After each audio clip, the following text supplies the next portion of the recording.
नमस्कार। आप देख रहे हैं मेरा चैनल जीके मौर्य। आज अपन आपके लिए राजस्थान सामान्य ज्ञान का टॉपिक लेकर आए हैं और टॉपिक का नाम है राजस्थान के लोक देवता। राजस्थान के लोक देवता। तो सबसे पहले अपन चर्चा करते हैं क्षेत्रपाल या क्षेत्रपाल। देखिए, क्षेत्रपाल या क्षेत्रपाल सेम नाम है।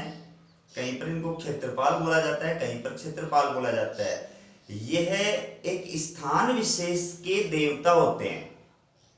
एक स्थान विशेष के देवता को क्षेत्रपाल या क्षेत्रपाल कहा जाता है और ये गांव के प्रधान देवता होते हैं।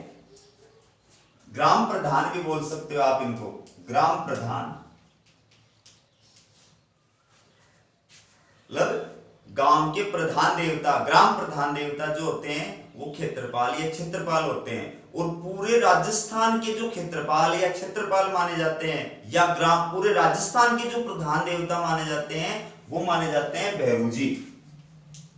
भैरूजी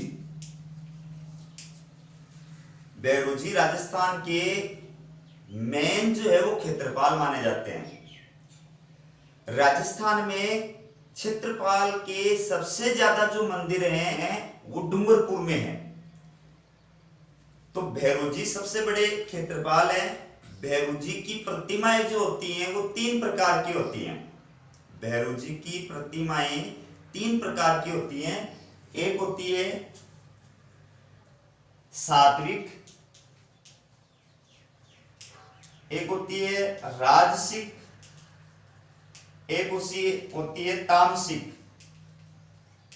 भैरूजी की प्रतिमाएं 3 प्रकार की होती हैं। सात्विक प्रतिमा, राजसिक प्रतिमा, तामसिक प्रतिमा।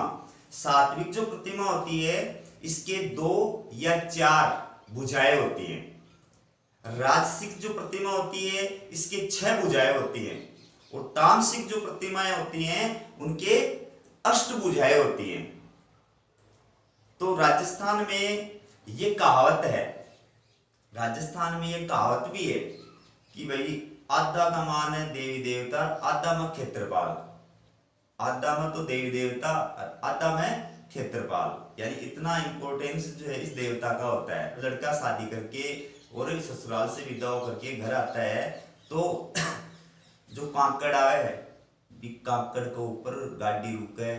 अगर थारो ब्याह करे तो थाने पतो होगो, याद करो। काकड़ के ऊपर गाड़ी रुके और गाड़ी रोक के और बैठे फिर नारियल पधारे जाए, नारियल चढ़ाया जाए है और बाद में गांव में जो है प्रवेश करे जाए। तो वो जो नारियल चढ़ाया जाए वो कौन सा देवता को चढ़ाया जाए है? वो क्षेत्रपाल का नाम को चढ़ाया जाए है। चूंकि भैरूजी पूरा देश राजस्थान का क्षेत्रपाल ही, इसलिए वो नारियल भैरूजी का नाम को भी चढ़ाया जाए। इसके अलावा राजस्थान में अन्य छोटे क्षेत्रपालों की भी पूजा की जाती है, जिनके अंतर्गत मैं आपको बता रहा हूं मामाजी, झुंझारजी, खवी, बायासा, ये प्रमुख आते हैं। तो अपन इनके बारे में चर्चा कर लेते हैं। मामाजी और झुंझारजी ये कौन होते हैं? देखिए, जो पुरुष गायों की रक्षा करते हुए या स्त्रियों के सतीत्व की रक्षा करते हुए शहीद हो गए थे और बाद में उनको लोक देवता के रूप में पूजा जाने लग गया, वो पुरुष कहलाते हैं मामाजी या झुंझारजी। ऐसे लोक देवता क्या कहलाएंगे? मामाजी या झुंझारजी। तो मामाजी जो होते हैं इनको मिट्टी के घोड़े चढ़ाए जाते हैं। मामाजी को मिट्टी के घोड़े चढ़ाए जाते हैं। और मामाजी 2 प्रकार के होते हैं। एक होते हैं खारे मामा, एक होते हैं मीठे मामा। मामाजी 2 प्रकार के होते हैं। एक होते हैं खारे मामा और एक होते हैं मीठे मामा। खारे मामा जो होते हैं उनको बकरे की बलि चढ़ाई जाती है, शराब वगैरह चढ़ाई जाती है। जबकि मीठे मामा जो होते हैं उनको पतासे का, नारियल का, मखाने का ये भोग लगाया जाता है। झुंझारजी जो होते हैं, झुंझारजी को आप किसी भी प्रकार का प्रसाद चढ़ा सकते हैं। खारा प्रसाद भी चढ़ा सकते हैं, मीठा प्रसाद भी चढ़ा सकते हैं। इसके बाद में बात करते हैं अपन खवी। देखिए, खवी भूत प्रेत किन्नर सभी जो योनियां हैं, उन सभी योनियों में सबसे खतरनाक जो योनि होती है वो खवी की मानी जाती है। खवी का अर्थ होता है कबंध, यानी जिसका मस्तक कट गया हो, मस्तक रहित धड़, उसको क्या बोलते हैं? खवी। राजस्थान में ऐसी मान्यता है कि अगर किसी व्यक्ति की अकाल मृत्यु हो जाती है या अस्वाभाविक मृत्यु हो जाती है, तो वो व्यक्ति जो है, अगर मान लीजिए देव योनि में नहीं जाता है और पितृ या प्रेत योनि के अंदर भी नहीं जाता है, तो फिर वो खवी योनि के अंदर चला जाता है, और वो योनि जो है सबसे ज्यादा खतरनाक मानी जाती है। इसके बाद में आता है बायासा। बायासा राजपूती शब्द है। राजपूती समाज में लड़की को जो है क्या कहते हैं? बाईसा। तो बाईसा, जब बहुत सारी बाईसा मिल जाती तो वो हो गया बायासा। तो इनको भी क्षेत्रपाल के रूप में और पूजा जाता है। तो बायासा का मतलब क्या होता है कि जोहर करने का जो स्थान था, जोहर करने का जो थान था, उसको क्या बोलते हैं? बायासा। राजस्थान में जोर की प्रथा रही हुई है। जोर का मतलब राजपूताना स्त्रियों के द्वारा और विदेशी आक्रांताओं से अपने सतीत्व की रक्षा करने के लिए अपने आप को जिंदा अग्नि में जला देने की जो प्रथा थी, वो जोर प्रथा कहलाती थी। तो उनके जोर करने के जो स्थान होते थे उनको बायासा कहा जाता था। ठीक है, अब आते हैं अपन दूसरे लोक देवता की तरफ, और वो है देवनारायण जी। देखिए, देवनारायण जी राजस्थान के प्रसिद्ध लोक देवता माने जाते हैं। इनका जन्म आसींद भीलवाड़ा में हुआ था। आसींद भीलवाड़ा में इनका जन्म हुआ था। बगड़ावत कुल के नागवंशीय गुज्जर थे। देवनारायण जी बगड़ावत कुल के नागवंशीय गुज्जर थे, इसलिए गुज्जर समाज जो है इनको अपना आराध्य मानता है।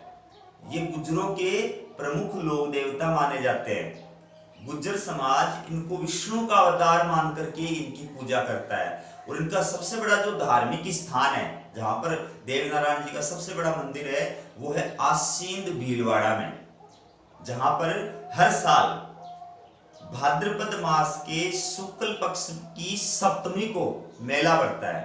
मतलब भादवा की चांदनी रात हुए ने की सातन है, अटे हर साल मेड़ो हो रहा है। देवनारायण जी की फड़ जो है वह सबसे बड़ी फड़ है, और देवनारायण जी की फड़े गुज्जर भोपा बाची जंत्र वाद्य यंत्र के साथ। जंत्र वाद्य यंत्र क्या होता है, ये मैंने आपको पहले वीडियो के अंदर राजस्थान के लोक देवता और वाद्य यंत्र उस टॉपिक के अंदर विस्तार से पढ़ाया हुआ है। अगर आप इसको समझना चाहते हैं तो वो टॉपिक देखिए। तो जंत्र वाद्य पर गुज्जर भोपों के द्वारा देवनारायण जी की फड़ का गायन किया जाता है। इनकी घोड़ी का जो नाम है वो है लीलागर। देवनारायण जी की घोड़ी का जो नाम है वो क्या है? लीलागर।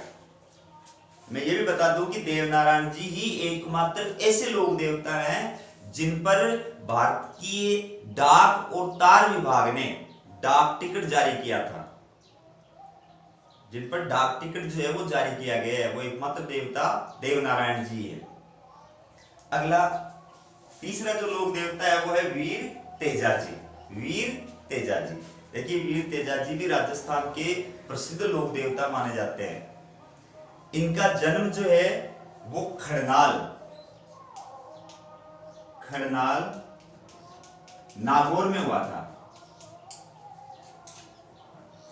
तेजा जी का जन्म खड़नाल नागौर में हुआ था। इनको और भी कई नामों से संबोधित किया जाता है, जैसे धोलिया वीर भी इनको कहा जाता है। इनको काला और बाला भी कहा जाता है। इनको सर्पों का देवता भी कहा जाता है। इनको गोरक्षक देवता भी कहा जाता है। अब धोलिया वीर इनको इसलिए कहा जाता है क्योंकि इनका जन्म धोलिया गोत्र में हुआ था। ठीक है, गायों का रक्षक इसलिए कहा जाता है, गायों का मुक्तिदाता इसलिए कहा जाता है क्योंकि इन्होंने लाच्छा गुजरी, एक गुजरी भी को नाम हो लाच्छा, बिकी गाय ने मेर जो जाति का लोग आ वे चुरा करके ले जा रहा, जबरदस्ती अपहरण करके ले जा रहा। तो लाच्छा गुजरी जो है वो तेजाजी के नाकर शिकायत करी। तेजाजी जो थे वो योद्धा भी थे, ये संत होने के साथ साथ में योद्धा भी थे। तो इन्होंने जाकर के और मेरों के साथ युद्ध किया। यद्यपि युद्ध में ये घायल हो गए और मृत्यु को प्राप्त हो गए थे, लेकिन इसके बाद इनकी लोक देवता के रूप में पूजा की जाने लग गई और इनको गायों का मुक्तिदाता या गायों का रक्षक देवता जो है वो माना जाने लग गया। इनको सांपों का देवता भी कहा जाता है। अगर किसी आदमी को सर्प ने डस लिया है तो उस व्यक्ति का इलाज जो है वो तेजाजी के थान पर किया जाता है।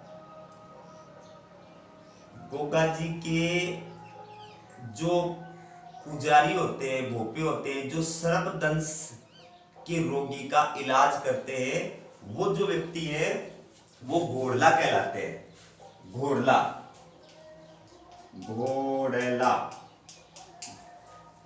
सर्पदंश का इलाज करने वाले जो भोपे होते हैं वो क्या कहलाते हैं? घोड़ला कहलाते हैं। और इनकी घोड़ी का जो नाम है वो था लीलन। लीलन यानी श्रृंगारी। ठीक है।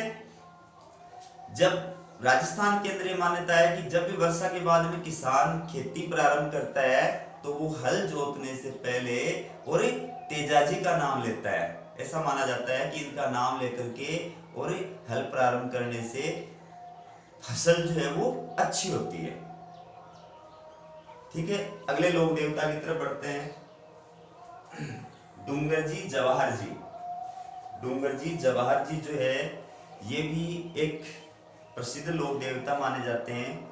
इनका जो क्षेत्र है वो पूरा राजस्थान नहीं है, बल्कि विशेषकर शेखावाटी, बीकानेर और जोधपुर, इन क्षेत्रों के अंदर जो है इनको लोक देवता के रूप में पूजा जाता है।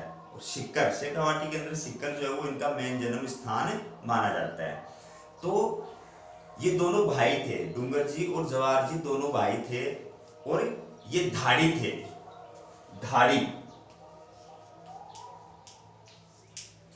का मतलब जानते हो? धाड़ी का मतलब होता है जो दिन दहाड़े डाको डाले, जो दिन दहाड़े डाको डाले, बिन बोली धाड़ी। तो पहला का जमाना का मान है डूंगर जी और जवाहर जी क्या करता, दिन दहाड़े जो है डाको डालता। अमीर जो आदमी होता अपन लूट लेता, अरबा को धन है वो गरीबा में बांट देता। इसलिए गरीब आदमी जो है आने धीरे धीरे अपनों मतलब लोक देवता मानवा लगा, की पूजा करवा लगा। इनके जो अनुयायी हैं मतलब पुजारी हैं या मतलब जो प्रशंसक जो आम लोग थे वो रावण हत्या वाद्य यंत्र पर इनकी जो है गाथा गाते थे। इन्होंने 1857 की क्रांति के अंदर भी अपना योगदान दिया था। अगला जो है केसरिया कुंवर। देखिए केसरिया कुंवर जो है ये गोगा जी के पुत्र थे। लोक देवता गोगा जी के पुत्र थे केसरिया कुंवर और इनका संबंध राजस्थान के चूरू जिले से। ये भी एक प्रसिद्ध लोक देवता माने जाते हैं। इनके जो भोपे होते हैं वो सर्पदंश के रोगी का जहर मुंह से निकाल देते हैं। डायरेक्ट मुंह से जो है सर्पदंश के रोगी का जहर वो निकाल देते हैं। दोस्तों